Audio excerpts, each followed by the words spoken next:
But I think it's time for the Alivast Oracle, boyo. Aw, yeah.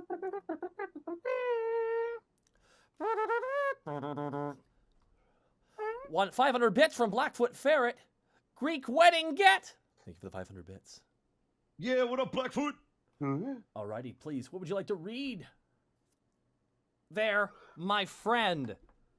Bosco.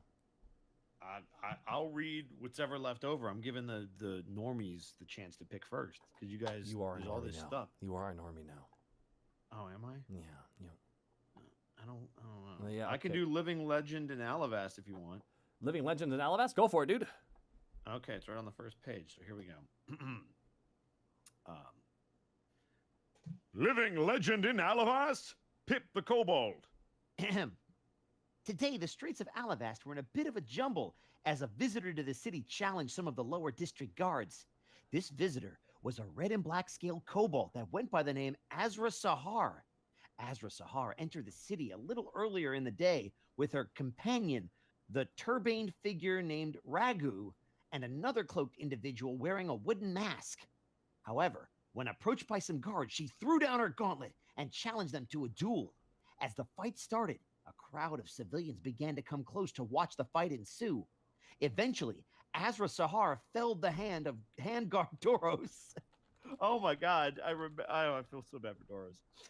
And resumed on her way, with her new entourage of Alivastian citizens in pursuit. Upon further interview with lizard folk, who wished to go unnamed, Azra Sahar is something of a legend of the country of Ruba, with her claims of being the breaker of the black chains or the tricker of genies being among her deeds of legend. The kobold also further proclaimed at points through her march about being appointed by the celestial Solar to act as his champion for his daughter, Saliandris. Along her march, if she was approached by any guard or civilian who tried to tell her off, she'd attempt to throw her gauntlet down and duel once more. This would cause the opposing party to back down, not wanting confrontation. After some time, Brork Bronzefang intercepted her and managed to get her to follow him. This is presumed to be for her to approach Saliandris, but guards have wished no reporters to follow Brork or Azra Sahar. Oh, really earnest voice. I like that. You get the role. Thank you, man. I appreciate it. Yeah. You get the role. You get the role. Good hustle. trying to do something different. Good hustle. Yeah, good hustle. good hustle. Good hustle.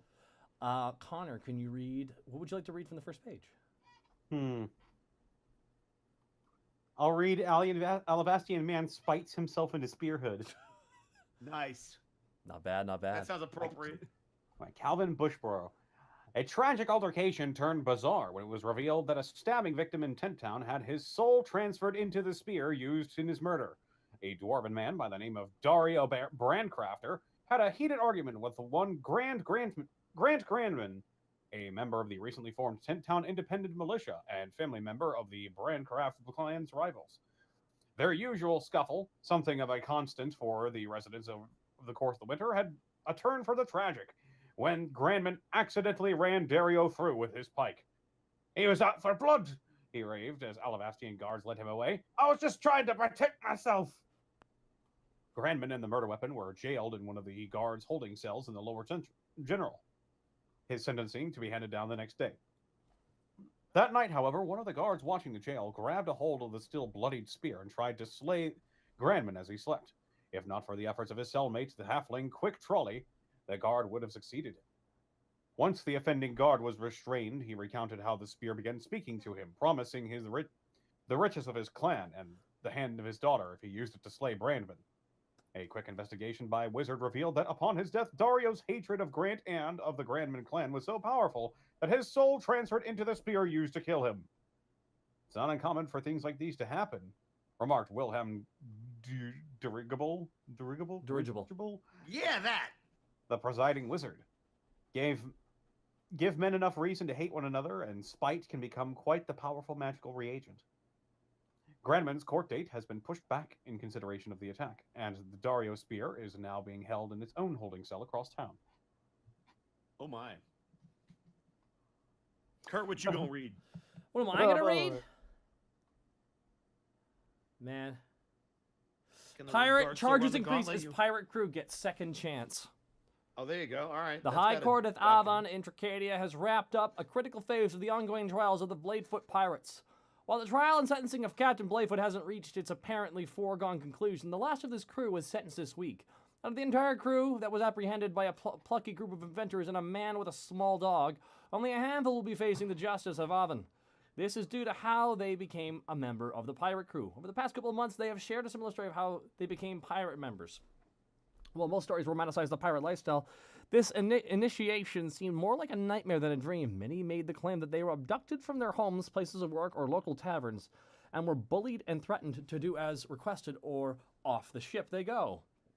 While some might take these claims as a way out, testimony from a couple was able to tie the death of one Vance McStone, an elvish Tracadian man. A cold case from 5 years ago reported that a farmer found Vance's body in the middle of their field, seeming he died from an immense fall. And other records show that the Bladefoot pirates were active in that region at the time. Holy shit, Captain Bladefoot killed a lot of people. Yeah. He threw people off the ship. Yeah. Oh. Remember when Task pretended to be a kid? Oh, I remember. No, I don't actually. Oh, you don't want for that. You weren't there for the. You had to be oh, there. you You weren't had to there be for there. the filler arc. You missed the era of Tubbs. Tubs. I got shot twice in the chest. It's true. I It happened. believe it. Kept Can getting. we do some letters? Should we do the letters of? Oh my God! The letters to the Lady of Liverosia. Oh snap! Ah!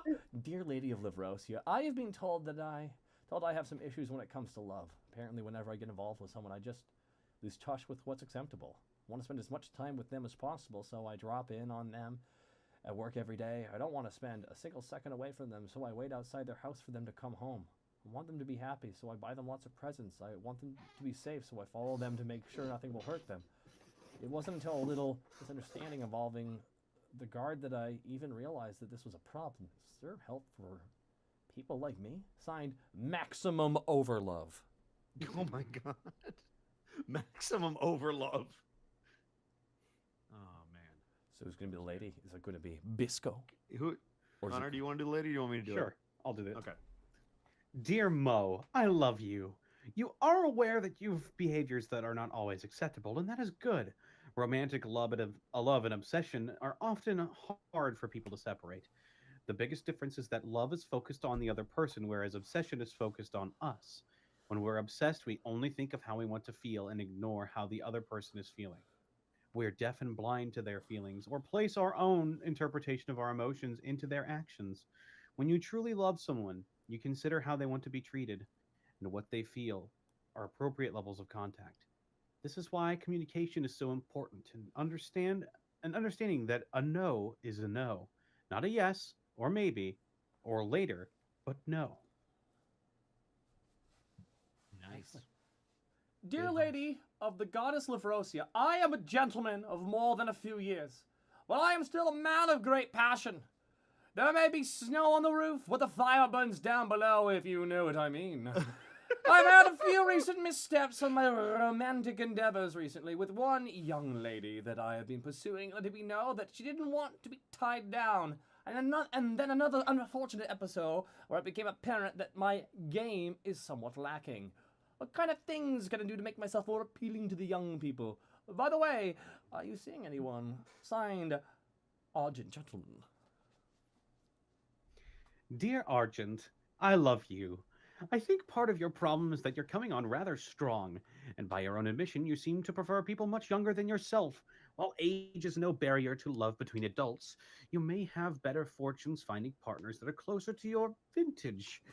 Someone who shares experiences or perspectives of yours that younger people don't have would have more opportunities for connection, rather than simple attraction based on physical appearance or a single shared interest, such as magic or politics. Also consider why you're seeking a relationship.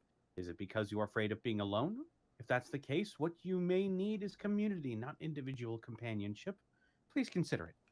P.S. I am not seeing anyone, but my love for all people is so strong that I cannot play favorites. That was totally the Silver King. Argent's another way of saying silver. Yep. That's fun. Alrighty. Great. Connor, Also, he's a gentleman. dear lady, I know this probably isn't the type of letter you usually get, but I thought you might understand. I moved to Alivast to escape from a place where I was hated and persecuted because of who I was. Here in Alivast, I feel safe and accepted. Yes, it's not perfect, but it is some place where I don't feel like I have to hide who I am all the time. Now, I've heard rumors that the country I fled may invade or force things to change, and now we're feeling threatened and afraid again. I've heard some people using language that I thought I'd never hear again. Some folks even saying the racial inclusion program should be eliminated. I don't want to run away again. What can I do? Signed, Frightened Friend. Dear frightened friend, I love you. Alivast should be a place where all people can feel safe and comfortable, aside from the dragon attacks, etc. The racial inclusion program is an amazing thing. With it, we have benefited from so many people that wouldn't have been given a chance before. There are so many beautiful people, goblins and gnolls and Goliaths and gnomes, and that's just one letter of the alphabet. St. Roger said, knowing that we can be loved exactly as we are gives us all the best opportunity for growing into the healthiest of people. By this token, the racial inclusion program gives all people an opportunity to be loved by us. Be loved as they are, and promote healthy growth of our city. I encourage everyone to speak to your council representatives to let them know how you feel. Oh, it's really nice. That's very sweet. Mm. It's a very good way to end it. By the way, I saw this ad. Are you tired of your spindly, malnourished frame? Do you wish that you had more portly, noble physique? Then try daily bread. It will make Daily you bread? fat. Daily bread. Daily bread, it will make you Oh, fat. man. I wish I could just eat bread and get in shape, but that's not really the look I'm going for. Need a mustache? Have one of ours. Strong mustache wax. This is smart. I love it. Molnir's call. When your back is against the wall, it's good to know backup is on the way. Molnir's new thaumaturgic horn. Time for The dinner. freaking people that do these. I know. Can one of you guys? Also, the cutout. They have a cutout mustache. Yeah, I know, right? That's Yeah, that's so good. I like that. it's. Oh my God, there's so much. It's the little things. It's the little. It's things. the little things. Can one of you read "Making a Storm" by Finnegan Easkoff?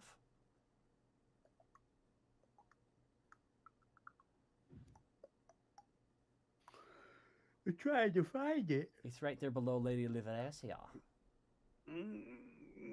Oh, The final nail in the coffin. If you want to read that one, go for it, dude. No, I'm just curious. I'm trying to figure out which one he's gonna read. Making a Storm Smile Oh, there it is. Okay, I couldn't see it. My bad. by Finnegan Easkoff. Easkoff. With the winter weather changing and the snow fading away, many citizens are in a stage of revitalization. Farmers are out in the field tending to the crops. The florist is hard at work getting the beautiful flora to bloom. Children are out and about causing mischief and playing games. The city is coming back to life and people are setting back into their normal routine. However, that's not the case for everyone.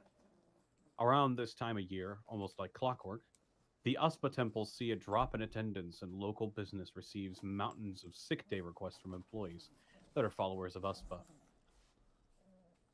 This has come to be known as the Seasonal Gods Condition, or SGC for short. SGC is a common condition that happens to the majority of followers of deities that have ties to nature or the cosmos. While most SGC sufferers tend to all be grouped together, for example, followers of Ginter and Orin tend to sync up normally, followers of Uspa tend to go against the current. Common signs of SGC is having low energy, taking frequent naps, having no interest to do much of anything. Along with these, followers of certain deities will go to the extreme and stay close to their god or goddess. For Uspa, that is not uncommon. It's not uncommon to see them packing their icebox with snow or taking a soak in the local rain barrels that have been out all season. Many druids around this time make a killing in selling makeshift storm summoner kits, which is more or less just fills any given room with fog. In previous years, the SGC tends to go away around the time of the first major spring shower. Some temples of other deities are reaching out to help the Uspa followers fight their SGC until that time comes. The Temples of Liverosia is doing an outreach to get Uspa followers moving with positivity and support. doing dance lessons, paint with wine classes, and improv comedy lessons for those who suffer SGC. If those don't sound up your alley, they also have an adoption program for you to pair up with one of the many puppies that need a loving home here in the city, Oh. according to one follower of USPA. They put me in a room they called Paw Tucket and shut the door behind me. The room was filled with puppies of different breeds. Once the door clicked behind me, I got overrun with a stampede of puppy. I was in there for 20 minutes getting licked and tackled and tugged on. In the end, I took Byron home with me. Say hi, Byron. Biff. Byron, the little bulldog pup, didn't say hi. Oh, man. Oh, my God. Speaking of puppy, I got a puppy who's losing his mind right now on my lap. Gregor's Oh, going Gregor, are you out of gay baby jail? Say hi, Gregor. Yeah. I'm going to read a poetry from the city class. Welcome all to Alivast, the city most come to achieve their dreams. You might be amazed living somewhere so vast. But is it all as great as it seems? Unveiling the curtains will reveal a crumbling town that's ruled through class. When put under stress, it can't conceal. You'll find that Alivast is just a city of glass, with threats of war almost every direction, and attacks they seem woefully unprepared for. All these fatal imperfections could be your one-way trip to death's door. So, before you buy into all this chatter, remember that one day, Alivast will shatter. Brought to you by the Guild of Heaven.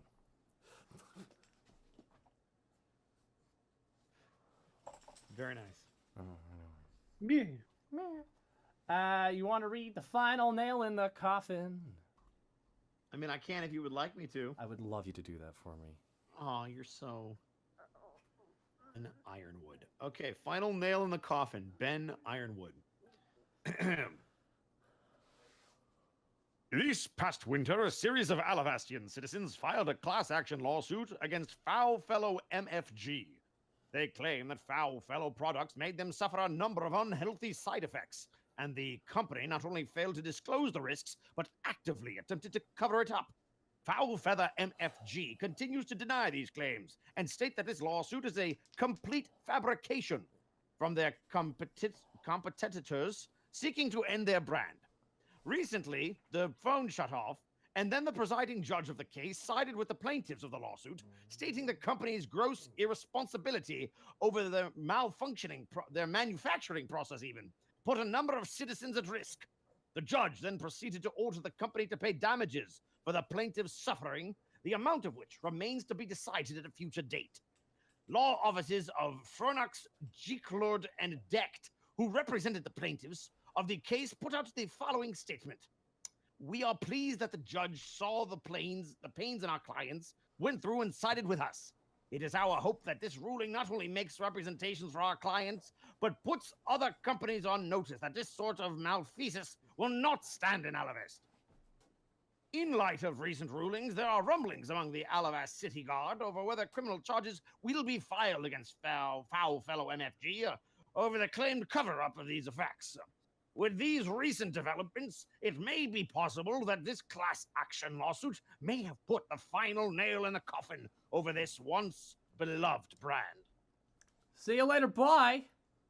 Bye. Oh my goodness. So many amazing things this episode, this issue. There's a lot of really good stuff. There's a lot of really good stuff. Oh my goodness. Not looking good for D&D Fink. Nah, that's a bad lawsuit.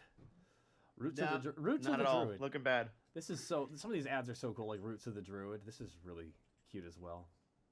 The dudes that work on this are really clever.